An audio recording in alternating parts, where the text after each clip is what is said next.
trying to be better about putting up short videos with progress reports, so this will be just a quick, simple video on progress on the subfloor and installing the subfloor. It's also obviously a giant sneak preview of the super cool framing that we finished and the tongue and groove roof deck that we're working on. I'll be putting up better videos on that. The roof deck's actually not done yet, but it's raining today, so I'm working on the floor instead.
There's a ton of resources online for how to properly install subfloors, so I won't try to make that clever or how-to video. If you do see me make any mistakes, I guess leave a comment to help me get better.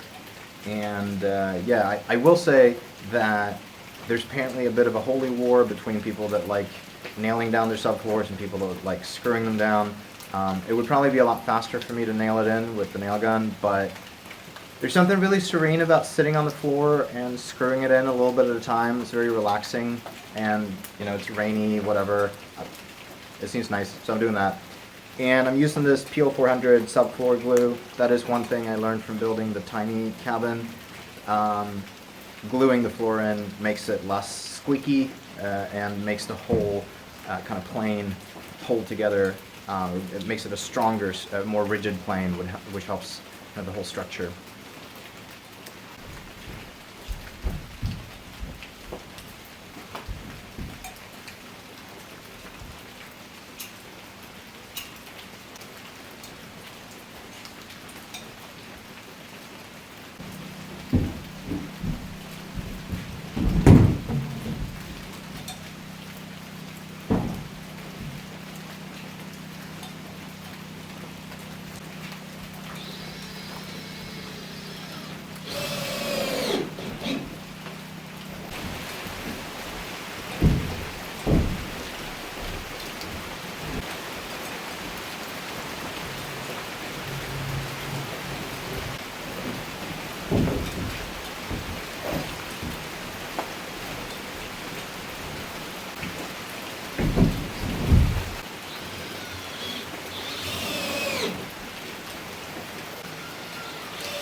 Okay, a few quick facts. So this floor is 16 on center joists. The tiny cabin that we did was 24 on center, which reading online said it was supposed to be alright, but you can feel people walking next to you on that floor. Like it's quite flexible, and so went ahead and put in 16 on center joists here.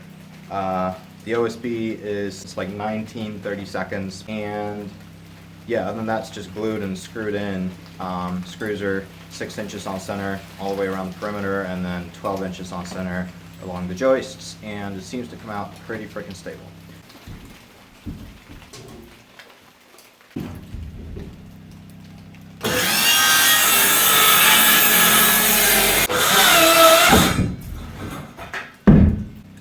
I do want to make and I swear to God, totally unendorsed recommendation about this saw. This is the only saw that we have. It has made every single cut in the building so far, including building that old tiny cabin that we put up. So Milwaukee handheld, battery lasts all day. I'm just totally, I thought it was a tremendously stupid splurge when I bought it, and it's one of the best tools that we've picked up for the whole build. Yeah, I think if everybody had one of these saws, the great world religions would find common ground. Democrats and Republicans would be friends again. World peace, obviously. It's a really good saw.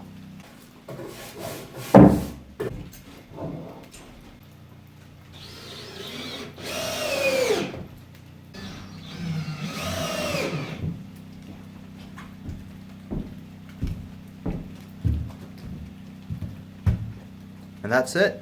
3 more sections to go, and then that's the whole first floor. That's kind of exciting. See you guys soon.